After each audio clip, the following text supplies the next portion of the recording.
Bonjour à tous, je suis Florence Porcel, Community Manager officielle de l'Univers, et je vous souhaite la bienvenue dans le 50e épisode de ce podcast où je vais vous parler de Pluton, bien sûr, mais aussi d'exoplanètes, des premiers résultats scientifiques de Philae et de recherche de signaux extraterrestres. Et commençons évidemment avec l'événement de cet épisode puisqu'il est historique. Ça y est, on a survolé Pluton et Charon. La sonde New Horizons est enfin arrivée à bon port après 9 ans et demi de voyage le 14 juillet dernier et elle nous a envoyé notamment cette image absolument sublime de Pluton où l'on voit distinctement le désormais célèbre cœur qui fait sa particularité. Alors si vous n'avez pas suivi en direct toutes les pérégrinations de la sonde et les données qui nous arrivaient au fur et à mesure, sachez que c'était assez dingue en émotion. Alors moins que Philae, parce qu'il s'agissait que d'un survol finalement, mais tout de même, c'était chouette à vivre. Et si ça l'était pour moi, ça l'était évidemment pour les scientifiques qui travaillent sur la mission, et c'est notamment le cas de François Forget, qui est directeur de recherche au CNRS et qui est planétologue. Il étudie notamment les astres, que ce soit des planètes, des lunes ou des planètes naines, qui sont pourvues d'une atmosphère, et je lui ai demandé comment il avait vécu ce survol tant attendu. C'était formidable parce que Pluton, il y a encore quelques jours, c'était un point dans le ciel pas très connu. On avait quelques informations qu'on avait réussi à récupérer avec des télescopes sur Terre, mais c'était très très vague. Et là, en quelques jours, en un survol, on découvre un monde compliqué, un système avec une lune, 4 petits satellites, et on a emmagasiné des informations pour plusieurs années. Donc c'était fascinant, surtout pour quelqu'un qui avait préparé ce survol, de découvrir, de révéler ce monde qui en plus se révèle être très actif, très riche, avec des glaciers, une atmosphère, des brumes. C'est vraiment un nouveau monde à explorer. Et justement, ce nouveau monde, on en a déjà des images détaillées où on peut voir des montagnes qui sont hautes d'environ 3000 mètres, les fameux glaciers et tout un tas d'autres choses qui font que ce monde est assez fascinant.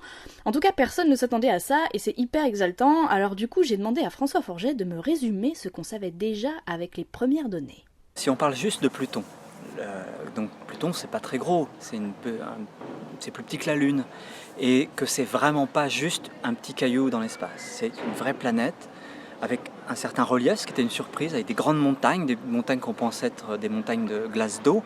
Alors sur Pluton, à cette température-là, la glace d'eau c'est du caillou, donc des grandes montagnes de glace d'eau, le tout entouré de glaciers de glace qu'on n'a pas encore très bien identifié, mais on pourra le faire avec les données qu'on va récupérer dans les semaines à venir. Donc des glaciers de monoxyde de carbone, des glaciers de méthane et des glaciers d'azote. Tout ça sur Pluton, ça fait de la glace et aussi un peu d'atmosphère. Donc ça c'est la première découverte, une surface très récente, très active, qui semble avoir été remodelée récemment. On savait déjà, et on le confirme, qu'au gré des saisons qui sont fortes sur Pluton, que ces glaces, ces neiges se déplacent, mais en plus qu'elles forment des glaciers qui coulent. Ça c'est une découverte, c'est encore à prouver, mais c'est vraiment formidable. Au-dessus de ça, il y a une atmosphère d'azote. Ça aussi, on l'avait subodoré avec quelques méthodes astucieuses depuis la Terre. Mais là, on vient de récupérer une image de Pluton vue avec le Soleil derrière. Et on voit qu'apparaît l'atmosphère remplie probablement de brume, de molécules organiques et d'aérosols organiques, un peu comme sur Titan. Et c'est magnifique. Alors, il se trouve que nous, avec mon équipe, on a travaillé là-dessus, on avait prévu l'existence de ces brumes. Donc pour un chercheur, c'est toujours très excitant de prévoir des choses et d'avoir la mesure. En plus, c'est beau, donc on est heureux. Il y a eu vraiment des surprises sur Pluton, sur Charon aussi, c'était une totale surprise, le fait que ce soit totalement différent. De toute façon, c'était inévitablement une surprise, ce qui aurait été un peu décevant, mais quand même une surprise, que ce soit un bout de glace d'eau mort depuis 4 milliards d'années, couvert de cratères et rien ne se passe. Et sur Pluton et aussi sur Charon, c'est pas du tout le cas. Alors c'est probablement couvert de glace d'eau, mais on voit qu'il y a une géologie assez active. Il y a quelques impacts de cratères qui suggèrent que la surface n'est pas aussi récente que sur Pluton, mais on voit quand même qu'il y a eu une géologie active. Il y a des failles, il y a des zones plus ou moins sombres. Il y a une vraie géologie assez exotique en plus qu'il va falloir expliquer. Donc c'est le programme à venir. Alors moi, je ne vais pas trop m'occuper de Charon. Je suis plus sur les mondes avec des glaciers et des atmosphères. Voilà pour Pluton et Charon. Mais du coup, c'est sans doute une véritable aubaine que ces deux corps soient aussi exotiques, pour reprendre ces termes. Et j'ai voulu savoir quels étaient les enjeux d'une telle recherche. Est-ce que ça va nous aider, par exemple, à la compréhension de la formation du système solaire ? C'est tout un ensemble. Pluton, donc, c'est un monde actif qui, par lui-même, est intéressant à à étudier parce que c'est un autre système climatique, un autre système géologique. Et c'est un nouveau monde, et quelque part c'est intéressant de comprendre à chaque fois qu'on a un nouvel exemple de planète pour comprendre comment fonctionne la Terre, comment fonctionnent les planètes en général, avec en tête comment pourraient fonctionner les exoplanètes, peut-être la vie ailleurs, etc. Parce que c'est important d'avoir des exemples et d'apprendre. On n'a déjà pas assez d'exemples dans le système solaire, donc dès qu'on en a un nouveau qu'on peut étudier, c'est formidable. Donc avant on avait Vénus, Mars, Titan, et maintenant on a Pluton, un vrai monde actif où il se passe beaucoup de choses. En plus c'est un système, donc là encore c'est intéressant de comprendre ce système-là avec la Lune, Charon et les 4 petits satellites. Et là encore c'est un nouveau système à comprendre, et là encore on apprend des choses sur comment fonctionnent les planètes en général, les systèmes en général. Et puis il faut dire aussi effectivement que Pluton, comme Charon, comme les autres petits satellites, ce sont des espèces de représentants de cette immense population qu'on a découvert que depuis quelques années, les objets qui sont au-delà de Neptune, qu'on a découvert il y a 20-25 ans. Avant on ne savait pas grand-chose. Maintenant tout d'un coup on sait qu'il y a cette immense population, qu'il y a une troisième zone, un troisième domaine du système solaire qui certainement est formé de reliquats, des ingrédients, des briques qui ont formé le système solaire à l'intérieur. Et donc effectivement, en étudiant Pluton, Charon et compagnie, et plus tard les autres objets transneptuniens, ça permet de mener l'enquête sur comment s'est formé le système solaire. Et ça c'est important parce que on a besoin de comprendre comment s'est formé le système solaire pour comprendre les origines de la Terre, mais aussi pour comprendre, quelque chose qui me tient à cœur, si le système solaire est exceptionnel, et si la Terre est exceptionnelle par rapport aux autres planètes autour des autres étoiles qu'on commence aussi à étudier, et pour savoir si on est unique ou pas, s'il y a d'autres gens ailleurs. Et l'air de rien, même si Pluton il fait moins 235 degrés, ça rentre dans l'enquête. Alors c'est là qu'on se rend compte que quand même qu'étudier un si petit corps permet de faire avancer les connaissances dans des domaines beaucoup plus vastes, et ça c'est vraiment tout ce qui fait l'incroyable force et tout l'intérêt de la recherche scientifique finalement. Mais quand même, parce que les Américains restent les Américains, ils ont été vraiment relous, et ils le sont toujours, avec des pétitions qui tournent et tout sur le fait de réhabiliter Pluton au rang de planète. Alors du coup j'ai demandé son avis à François Forget. Moi j'ai pas un avis très fort parce que pour moi, c'est un peu comme si on avait classé l'Australie il y a quelques années comme un continent, et que tout d'un coup on dit oh non, l'Australie c'est pas un continent, c'est juste une île, grande île. Ça change rien, la géologie de l'Australie est tout aussi intéressante, les kangourous sont tout aussi rigolos, et ça change pas grand chose. Donc pour moi ce vocabulaire en tant que scientifique, j'avoue que j'apporte peu d'importance, disons, c'est pas très fondamental. Mais je comprends que culturellement c'est important, énormément de gens sont attachés à cette 9e planète. Mais on peut plus dire que c'est une 9e planète, parce que si on dit que c'est une 9e planète, il faudra en rajouter 10, 11, 12, 13, 14, 15... Et pourquoi pas d'ailleurs. Mais c'est pas ça qui a été décidé. Ce qui a été décidé, c'est de dire que c'est une planète naine. Une planète naine, c'est une planète. Et puis Cérès, dans les astéroïdes, pourrait râler aussi. Il n'y a pas de raison. Donc... la NASA sont pas très cohérents. Ils sont autour de Cérès. La NASA officiellement ne dit rien. Ceux qui sont vraiment très remontés et qui militent pour la réhabilitation de Pluton, c'est en particulier Alan Stern, par exemple, le responsable de la mission New Horizons, qui est vent debout contre... Mais tout le monde dans l'équipe New Horizons, c'est pas son avis d'ailleurs.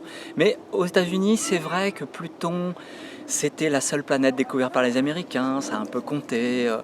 C'est vrai qu'il y a une vraie popularité. Déclassée 6 mois après le lancement de New Horizons. Je comprends que ça les énerve. Ouais, mais elle a été déclassée du point de vue planète naine. Mais elle a été quelque part mise à l'honneur parce que avant c'était juste une planète, la 9e, le vilain petit canard, la 9e toute petite là derrière les géantes magnifiques qui était tout loin là-bas. Mais maintenant on sait que c'est l'ambassadeur, la représentante de cette fantastique population d'objets transneptuniens.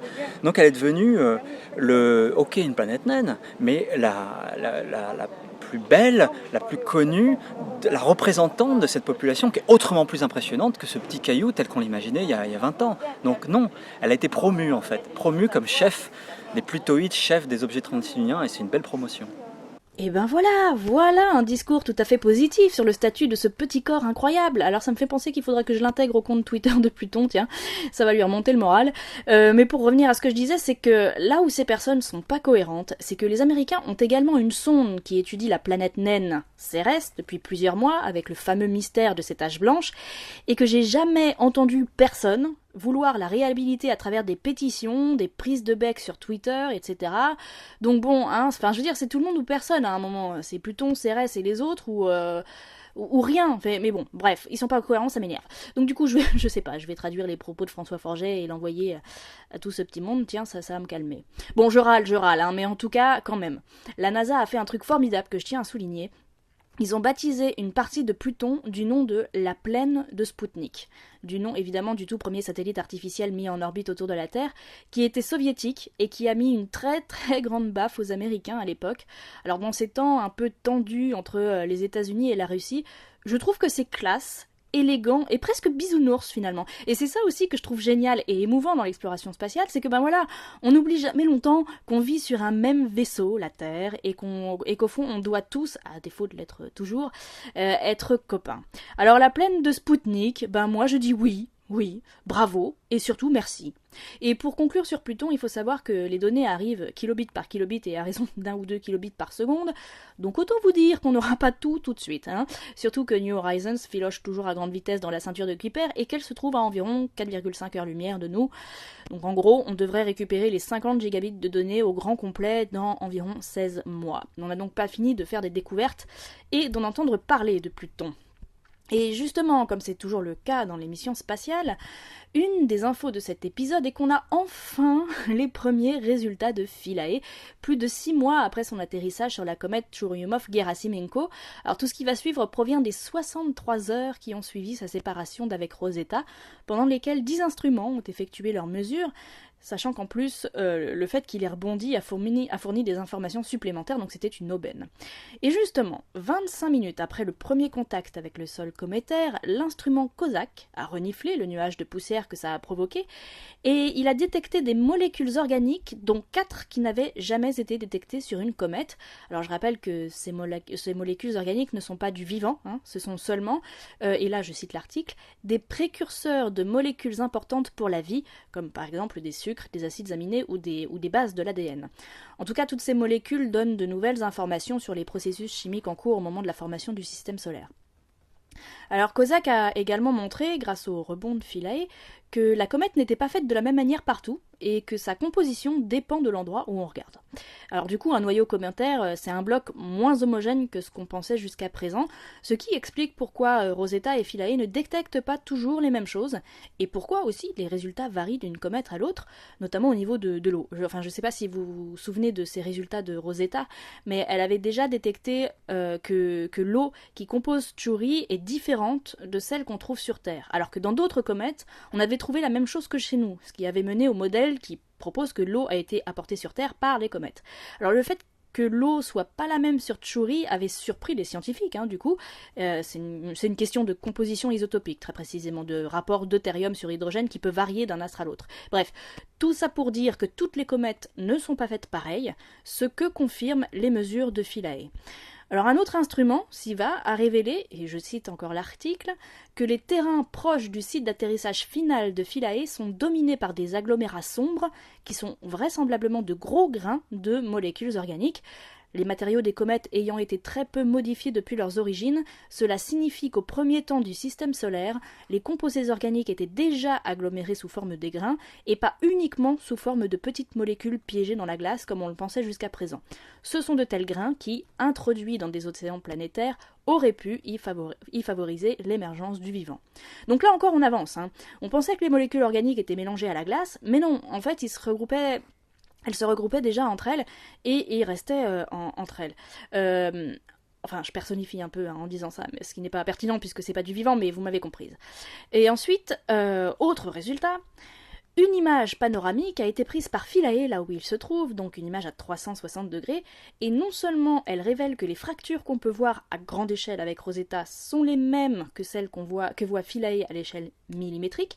Elles sont causées par les différences de température entre les moments où la comète est proche du Soleil et où elle dégaze et les moments où elle s'en éloigne et où elle se refroidit.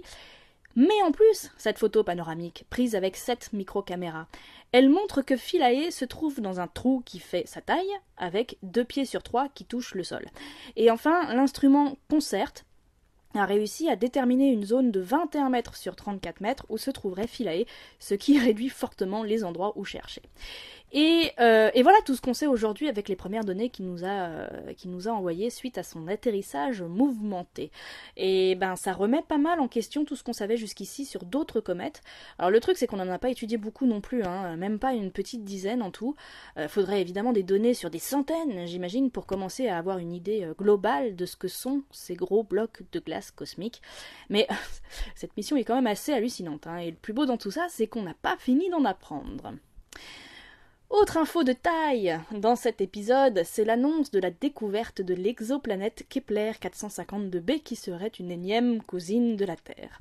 Et là encore, justement, j'ai demandé à François Forget de m'en dire un peu plus.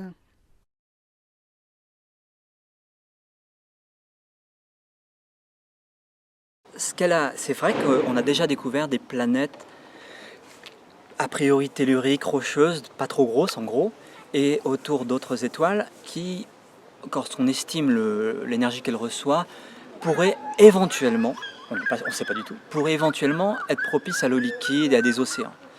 Ce qu'elle a de nouveau, celle-là, c'est qu'elle est autour d'une étoile comme le Soleil, d'une étoile G2 dans le jargon, et pas, contrairement à toutes les autres avant, une petite naine rouge exotique.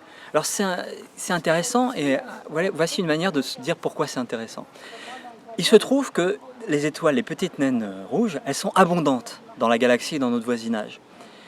Et donc il devrait y avoir un très très grand nombre, une très vaste majorité de planètes habitables autour de ces naines rouges. Statistiquement, si on fait le calcul, on devrait absolument nous être autour d'une naine rouge. Et il se trouve qu'on n'est pas autour d'une naine rouge, on est autour d'une étoile solaire. Alors c'est peut-être le hasard, pour l'instant, on ne peut pas savoir si c'est le hasard. Mais c'est intriguant. Alors peut-être qu'être autour d'une étoile blanche, une étoile G, une étoile comme le Soleil, c'est bien, c'est un avantage. Donc le fait d'en trouver une à côté d'une étoile G, c'est pas inintéressant. Puis l'autre aspect de l'histoire, ok, c'est une nouvelle planète qu'on découvre. Dans 6 mois, on va annoncer une qui sera plus petite et encore mieux, et puis on va continuer. Mais quelque part, ce genre d'annonce, ces étapes dans l'enquête que l'on mène sur le fait de savoir s'il y a-t-il d'autres terres ailleurs, ça vaut le coup d'en parler. Et donc c'est vrai que la NASA profite de ce genre de découvertes pour communiquer, en parler. Les journalistes réagissent et ça nous permet à nous, chercheurs, de raconter le fait que on mène l'enquête et pour la première fois depuis des centaines d'années, on progresse. Chaque année, on progresse dans l'enquête et on annonce au monde, oui, en ce moment, on est en train de vivre une révolution.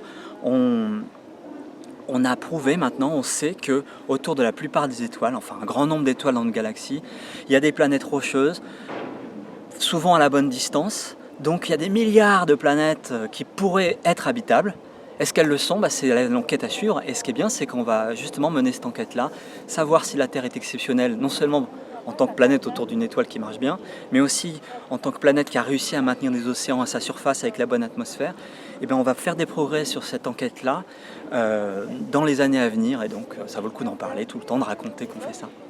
Au-delà des précisions que François Forget a données concernant Kepler 452b, ce qu'il y a d'intéressant dans son propos, c'est qu'en l'espace de 30 ans, soit environ la durée de mon existence, la question de la vie extraterrestre a complètement évolué. C'est-à-dire que moi, quand j'étais petite, c'était même pas un sujet scientifique, quoi. Enfin, à part des blagues ou des ricanements, et le SETI et les plaques envoyées à bord de sondes, qui étaient plus un symbole qu'autre chose. Et maintenant, il n'y a plus un scientifique, en tout cas dans ceux que je rencontre, qui n'a pas cette question-là dans un coin de sa tête. Et encore plus loin, et c'est vraiment emblématique, c'est que les scientifiques que je croise ne se demandent même plus si cette vie ailleurs existe, mais quand on pourra la détecter ou en voir des traces. C'est fou quand on y pense, en l'espace de 30 ans quoi. Et d'ailleurs, pour info, et pour appuyer un peu tout ça, même Stephen Hawking, qui est pourtant connu pour sa position de oui, ils existent et ce serait pas mal d'arrêter d'envoyer des signaux à tort et à travers, sinon on va se faire bouffer, il a lancé un programme qui s'appelle Breakthrough Listen et qui sera doté de 100 millions de dollars sur 10 ans, qui cherchera mieux que jamais des signaux extraterrestres sous forme d'ondes radio ou de rayons laser. Alors les moyens mis en œuvre pourront récolter des données sur une plus grande zone, 100 fois plus vite et sur 5 fois plus de fréquences que ce que fait le SETI depuis qu'il existe. En gros, il faudra seulement 24 heures pour recevoir les données que le SETI récolte en un an à l'heure actuelle, ce qui n'est pas rien. Ça reste un gros pari, évidemment, on ne dit pas qu'on va trouver, mais Stephen Hawking a dit dans son discours au lancement du programme, je le cite, « Il n'est pas de plus grande question, il est temps de s'engager à trouver la réponse, de rechercher la vie au-delà de la Terre, il faut que nous sachions. » Mais tout de même, il a réinsisté sur le fait qu'il valait mieux éviter d'envoyer un message pour le moment par prudence. Et justement, En parlant de Stephen Hawking, la personnalité de cet épisode a justement travaillé avec lui puisqu'il a passé son doctorat de physique théorique à Cambridge sous sa direction. Excusez du peu, il s'appelle Christophe Galfard et il vient de sortir un livre dont le titre est L'univers à portée de main et qui est devenu pour moi la référence absolue en vulgarisation scientifique pour tout ce qui concerne les sciences de l'univers, de la cosmologie à la physique quantique.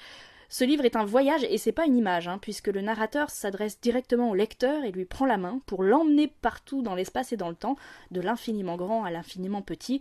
C'est intelligent, divertissant, drôle, instructif et absolument brillant.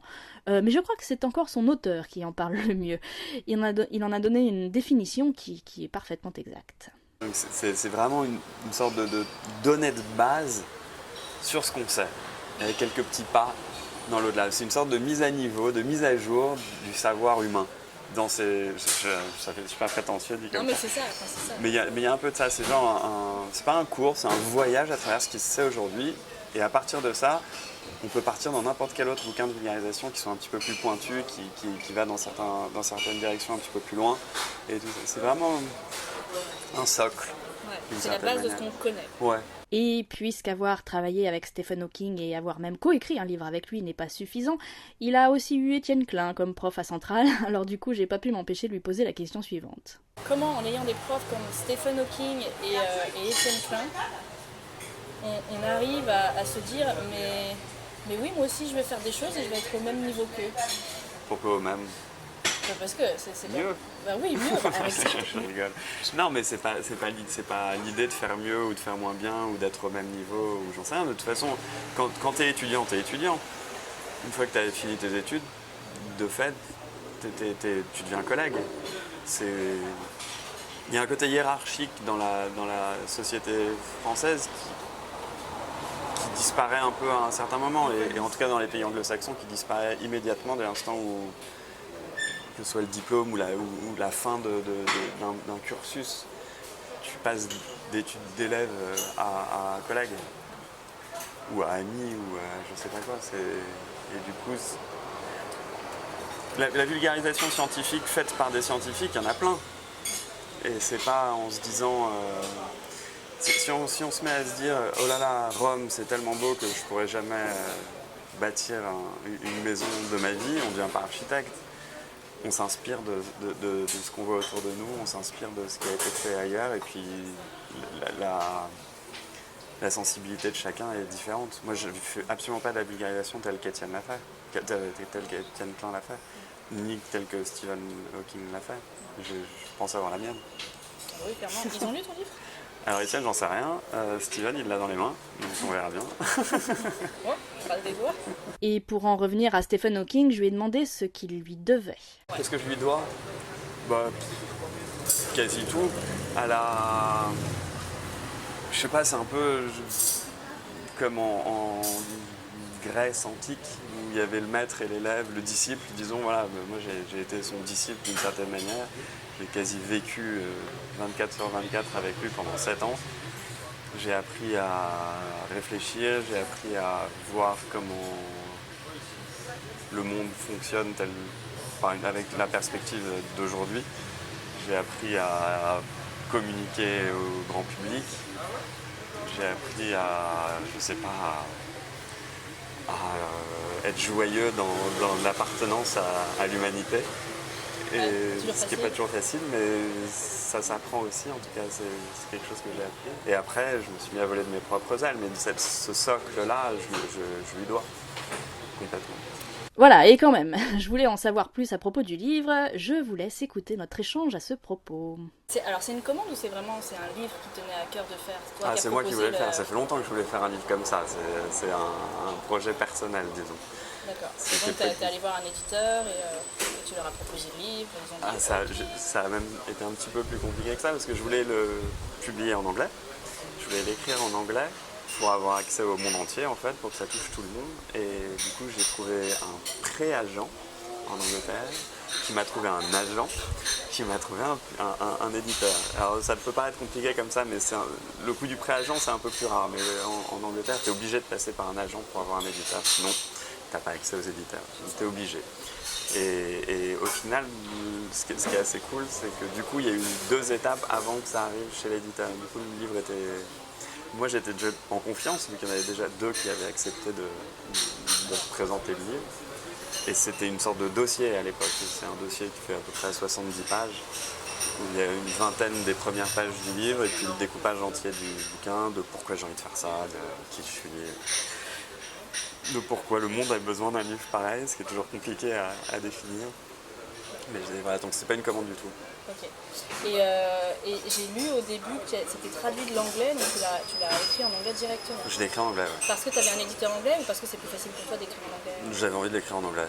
J'ai fait mes études en Angleterre. Ouais. Il y a mon ancien professeur, c'est quelqu'un qui est assez connu dans le monde anglo-saxon, du coup ça ouvre des portes aussi. Et donc je voulais l'écrire en anglais. Et puis j'ai fait toutes mes études de théoriques, disons, en anglais. Donc c'est quand même... toutes mes années de fac, c'était en Angleterre. C'est un langage que j'aime bien.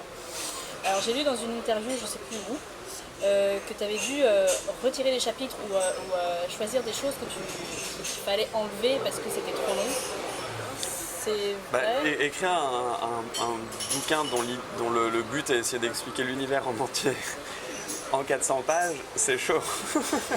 Que ce soit le très grand ou le très petit et tout ça. Donc forcément, il y avait un petit peu plus que prévu. Et alors sur quoi tu as fait une croix? Mais en fait, c'est pas que sur la science où j'ai fait une croix, c'est sur des parties un petit peu plus fictives, de fiction. J'avais introduit un autre personnage, je ne dirai pas le nom, si je peux le dire, mais à mon avis, il reviendra plus tard. Un personnage récurrent qui traverse les époques et tout ça, et qui en fait venait d'une autre dimension.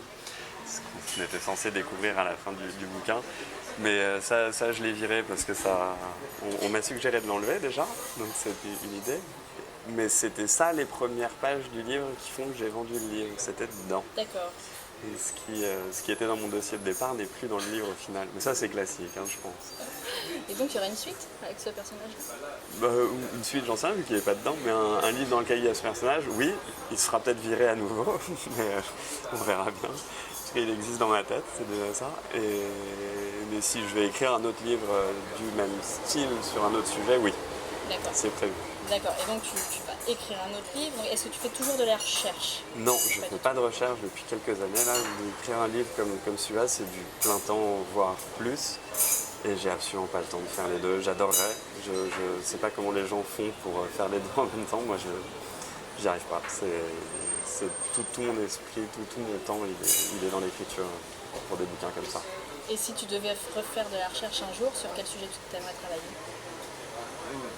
Des choses modestes, l'origine de l'univers, ce genre de trucs. Les théories du tout.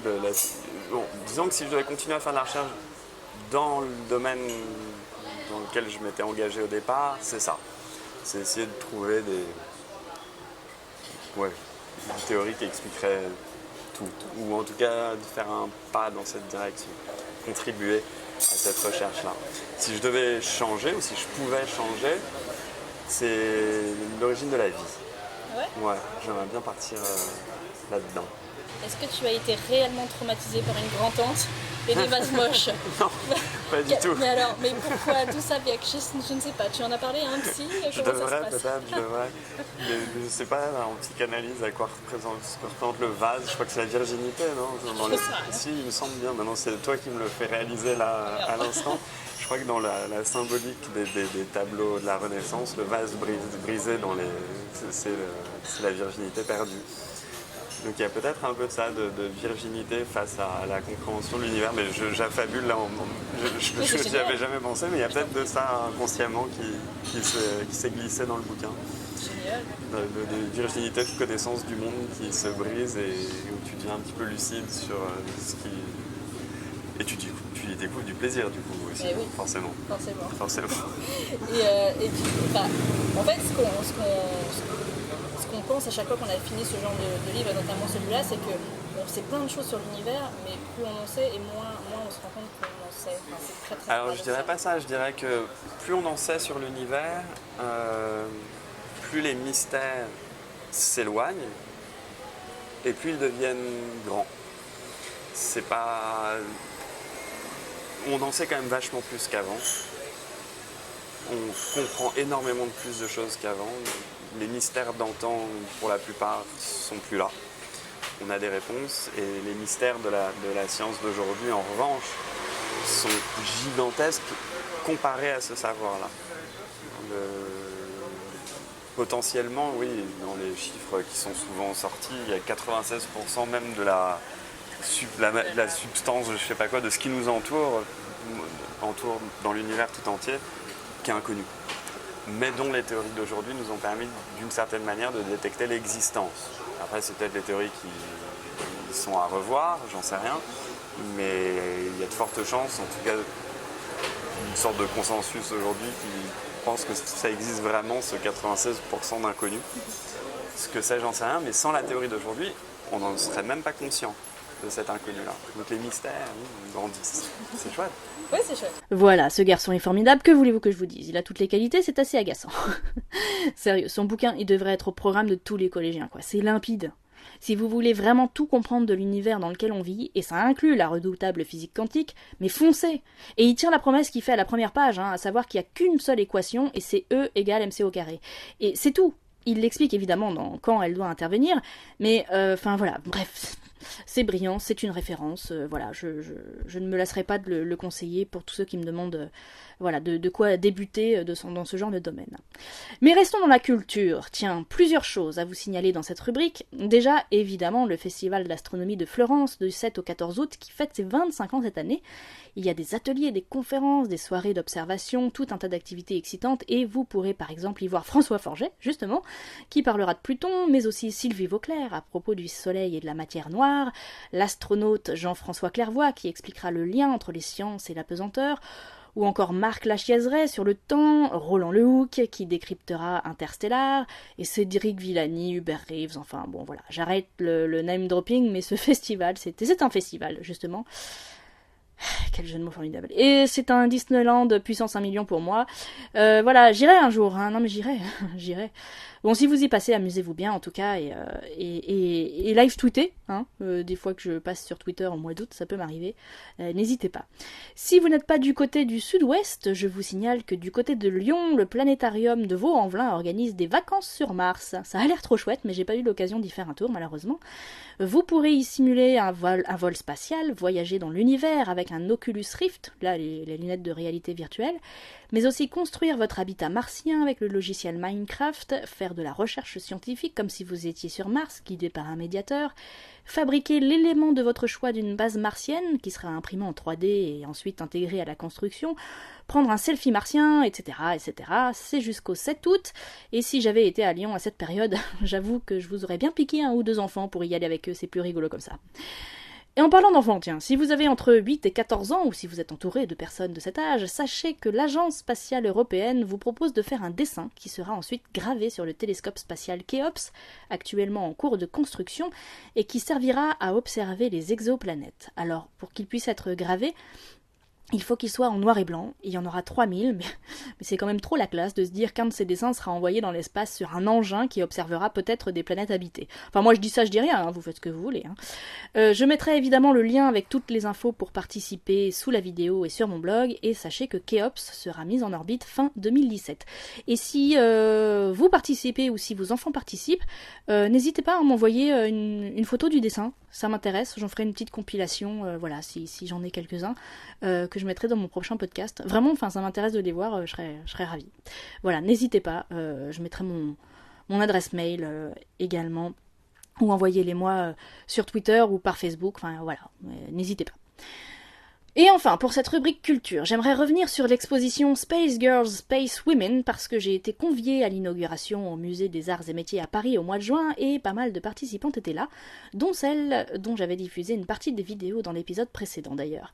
Voici une sélection de leurs interventions. Alors, juste une chose, l'image et le son sont pas terribles là, parce que des photographes passaient tout le temps devant moi, et j'avais un interprète italien juste à côté, donc c'était pas idéal, mais bon, voilà. Florence Gel, je suis photographe depuis 2 ans.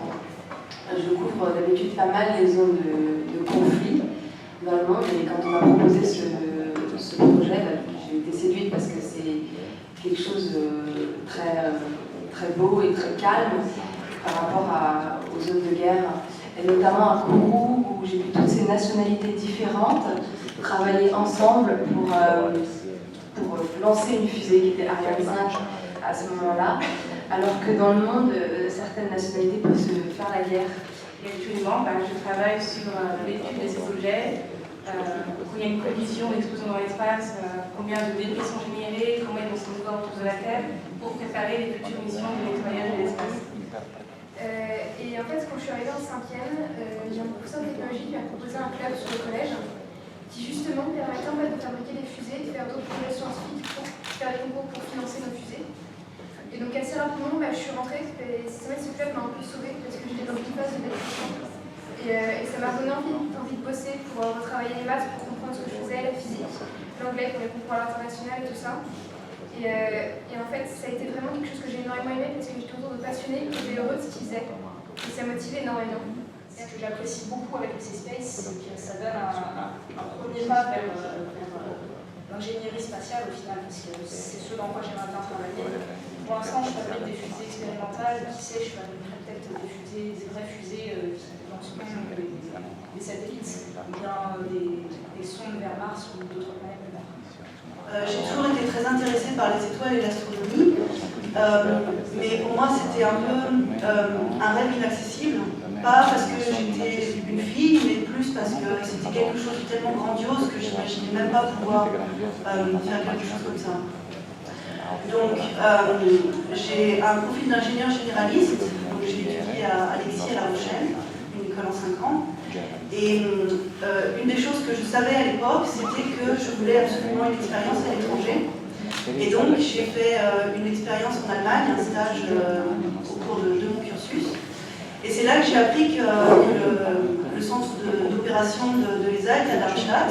Et donc j'ai décidé de faire preuve d'audace et d'envoyer une candidature pour faire mon stage de fin d'études à l'Agence spatiale européenne, un stage de 6 mois. Et donc, vous pouvez imaginer ma joie quand la réponse a été positive. Et donc voilà, 10 ans plus tard, je travaille toujours pour le projet Rosetta. C'est un projet qui est vraiment extraordinaire. Et voilà, et donc moi le message que je voudrais faire passer, c'est qu'il ne faut pas hésiter en fait à poursuivre ses rêves, il ne faut pas imaginer qu'il y a des choses qui sont trop grandes, trop belles. Il faut juste oser, il faut juste essayer, on n'a rien à perdre et ça peut fonctionner. Évidemment, on ne peut pas organiser un événement autour des femmes dans le spatial sans l'implication de Claudie Aigneret, la seule Française qui souhaite aller dans l'espace, et elle a fait un discours également. Le monde n'est pas un monde de risque zéro. Le monde est un monde où il faut s'engager. Voilà un mot que j'ai donné encore. Je vous remercie pour votre engagement, parce que vous êtes toutes engagées. Et voilà, ces choses-là sont importantes, il faut en témoigner. Donc j'étais très heureuse de pouvoir vous accompagner. J'ai pu aller lui poser des questions, mais dehors, donc c'est tout aussi bruyant, enfin bref. Et je lui ai d'abord demandé son point de vue sur l'évolution de la place des femmes dans le spatial. L'industrie spatiale ou les agences spatiales savent qu'aujourd'hui, elles ont encore du chemin à faire pour avoir un bon équilibre entre femmes et hommes dans ces métiers-là. Donc c'est tout le problème du réservoir de jeunes filles qu'il faut constituer en donnant envie de ces métiers-là à ces jeunes filles qui n'ont pas encore fait leur choix professionnel. Donc ça c'est tout le travail qu'il faut faire. On sait aujourd'hui que seulement 21% des ingénieurs sont des femmes, ce qui n'est pas suffisamment équilibré bien évidemment. Donc il y a du travail à faire dans cette partie-là. Ensuite, une fois qu'on a choisi ce métier par passion, qu'on a osé faire une candidature, qu'on est intégré, c'est vrai qu'il faut être vigilant pendant le temps du parcours professionnel à avoir le même regard et les mêmes mesures entre les femmes et les hommes. Il y a encore des tas d'endroits où il n'y a pas l'égalité salariale, où il y a une différence de 15 à 20% entre les salaires, où effectivement on n'est pas assez attentif à comment faire en sorte de pouvoir garder un bon équilibre entre sa vie professionnelle et sa vie privée, avec des réunions qui commencent trop tôt, avec des réunions qui se terminent trop tard pour aller chercher les enfants. On sait bien que la répartition des tâches d'ordre plus personnel sont encore pas tout à fait équilibrées entre les hommes et les femmes. Donc pendant le temps de la carrière, il faut être très attentif à donner les moyens aux femmes de continuer leur progression. continuer leur progression, ça permet d'avoir des femmes qui arrivent aussi à ce fameux plafond de verre, le moment où on peut reconnaître une carrière et où, quand on a cette expertise, cette compétence, on peut acquérir la reconnaissance et pénétrer dans des cercles qui sont les comités exécutifs, les lieux où se prennent les décisions, les lieux où se font les sélections. Donc il y a vraiment ces 3 étapes sur lesquelles il faut être encore vigilant. Je suis plutôt quelqu'un d'optimiste et je me disais, nos mères, nos grands-mères ont beaucoup lutté pour cette égalité des femmes dans ces métiers scientifiques et techniques. Eh bien non, si on laisse simplement faire le temps, comme le disait très bien la ministre de la Recherche, il va falloir attendre 2077 pour arriver à l'égalité, ce qui n'est bien sûr pas concevable. On ne peut pas se priver de la moitié des talents dans ces métiers formidables que sont ceux de la science et de la technique et qui sont aussi le progrès de notre humanité et l'économie de notre société de la connaissance. Donc il faut être volontariste sur les 3 étapes, à l'école et dans les premières étapes de l'éducation, pendant la carrière professionnelle, et puis reconnaître les femmes quand elles le méritent et qu'elles ont des compétences qui justifient qu'elles soient reconnues pour que dans les instances de décision, ça puisse un petit peu changer le regard. Ce que je dis souvent aux chefs d'entreprise aujourd'hui, je crois qu'ils commencent à en être conscients, on enrichit son entreprise par cette diversité, on enrichit ses approches. Il y a même des études qui montrent que l'entreprise est plus efficace dans sa performance quand elle accueille hommes et femmes avec plus d'équilibre. Donc tous les arguments sont bons pour qu'on progresse, mais il faut encore beaucoup de volontarisme. On dit souvent que pour envoyer une femme dans l'espace, il faut plus de poids, par exemple, parce qu'elles ont besoin de plus d'eau ou ce genre de choses. Est-ce que c'est vrai déjà? Et si c'est le cas, quelles sont les raisons physiologiques, culturelles, j'en sais rien, qui... Alors sur le métier particulier d'astronaute, c'est vrai que là on est plutôt à 10% de femmes par rapport aux hommes dans ces métiers. L'entraînement est exactement le même. Après, bien évidemment, pour réaliser certaines tâches, il peut y avoir des contraintes physiologiques qui ne sont pas les mêmes. On dit toujours qu'une mission spatiale, ça doit être une réussite. L'objectif de la mission étant la réussite, on essaie de faire en sorte que les différents membres de l'équipage adaptent leur façon de travailler de façon à trouver la solution en équipage pour réussir la mission. Ce qui veut dire que s'il y a un tour de force au-dessus des forces d'une physiologie féminine, on va trouver une autre façon de réaliser la tâche, parce que l'objectif est le succès. Et bon, ensuite, des limitations techniques comme le poids dans le vaisseau Soyouz au sommet de la fusée, bon, bien évidemment, il y a des compensations avec des masses qu'on peut ajouter. Donc, on arrive à trouver ces solutions. Après, il y a des limitations physiologiques qui sont plutôt dans le sens inverse. Par exemple, un homme trop grand, avec des membres inférieurs trop longs par rapport au corps, va avoir du mal à se mettre dans le vaisseau Soyouz. Et il y a des tas d'astronautes américains, par exemple, qui avaient la possibilité de voler dans le shuttle, qui n'ont pas la possibilité de voler dans le vaisseau Soyouz parce qu'anatomiquement, il y a des limitations et des contraintes. Je n'ai pas connaissance de contraintes pour les femmes. Est-ce que vous engageriez pour que la première être humain qui marche sur Mars soit une femme? Alors moi, je m'engagerais pour que les missions martiennes, avec les missions habitées, soient des missions d'une part en coopération vraiment internationale mondiale. Et je dis, il faut que la Chine, il faut que ces pays qui aujourd'hui ne font pas partie de notre collaboration Station spatiale internationale, nous rejoignent à toute l'humanité pour ces missions martiennes. Donc ça, c'est le premier point, vraiment une mission internationale. Et oui, bien évidemment, c'est l'humanité qui se déplace, qui part de sa planète, et l'humanité avec sa diversité culturelle, sa diversité de genre, sa diversité sociale. Et l'équipage doit représenter cette diversité.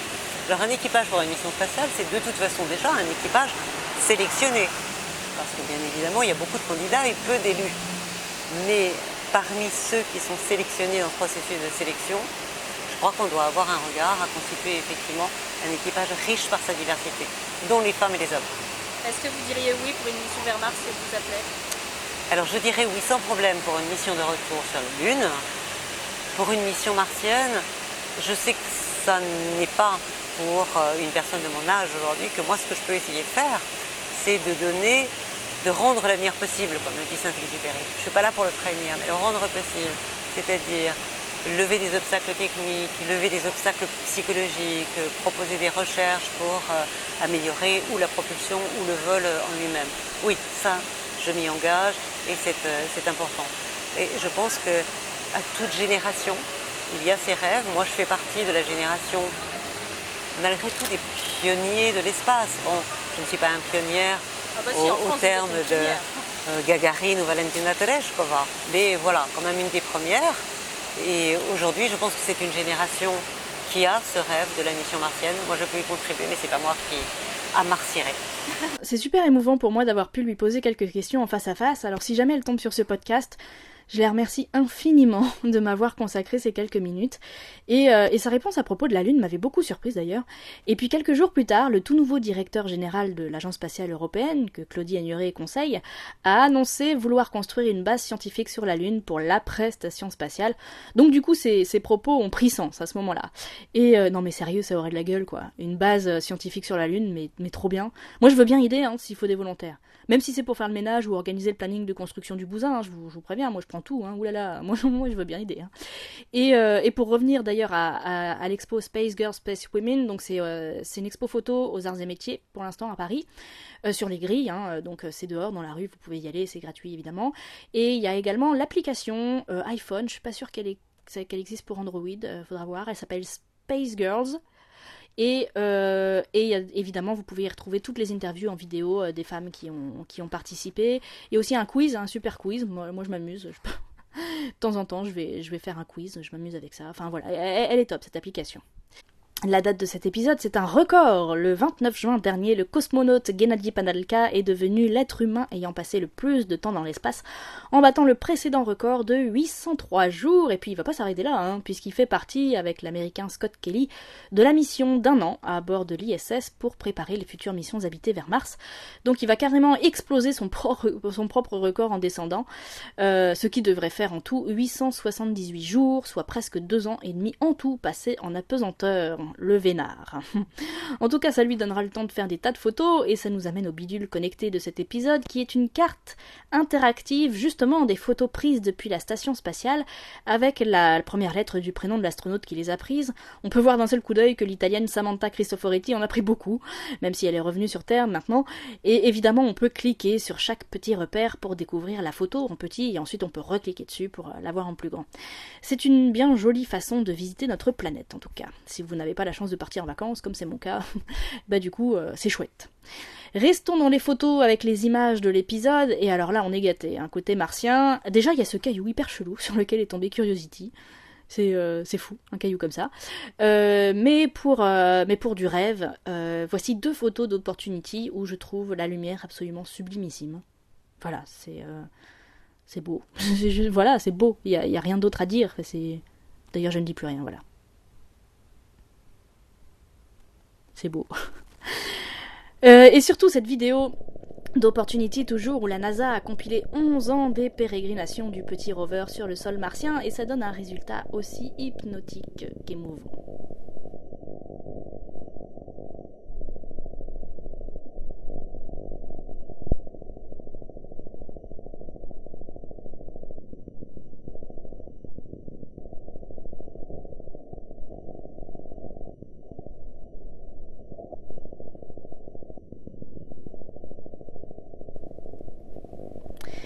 Et finissons sur un tweet qui est aussi une image, en l'occurrence une photo du soleil que l'on peut voir quasiment sans tache solaire.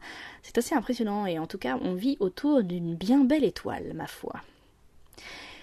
Et voilà, c'est la fin du dernier épisode de la 3e saison de ce podcast. J'arrive pas à croire que ce soit déjà le cas.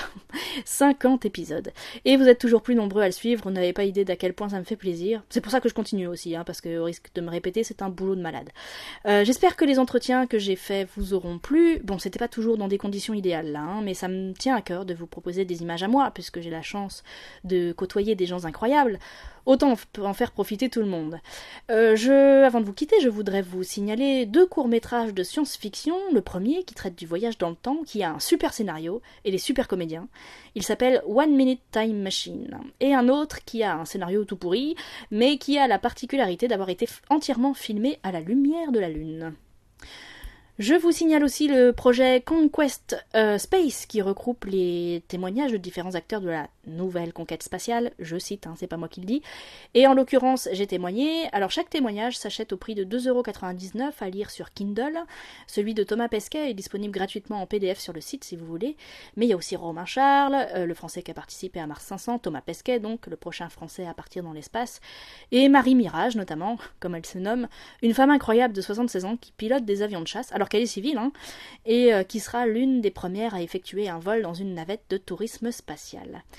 J'ai la chance de l'avoir reçue en version papier, avec tous les témoignages et des photos, mais je crois pas qu'elle soit disponible à la vente en la version papier. En tout cas, je vous mets tous les liens sous la vidéo et dans le billet dédié à ce podcast sur mon blog florenceporcel.com. Pour rester dans le moi, je, myself and I, j'ai la chance de figurer dans le dernier numéro de Geek avec des questions sur ma mission dans l'Utah. C'était chouette de parler d'autre chose que Mars One.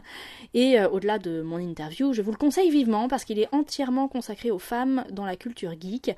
Et c'est là qu'on se rend compte, enfin je le savais déjà, mais passons, qu'il faut pas aller chercher bien loin pour en trouver tout plein. Mais qu'il y a un fossé immense entre la présence de ces femmes dans ces domaines et leur quasi-absence dans les médias. Bref, c'est un chouette numéro et merci à toute l'équipe de Geek de l'avoir fait. Si vous aimez ce podcast, n'hésitez pas à mettre des étoiles sur iTunes et à y laisser un commentaire, ça me fait super plaisir et ça vous rend présent.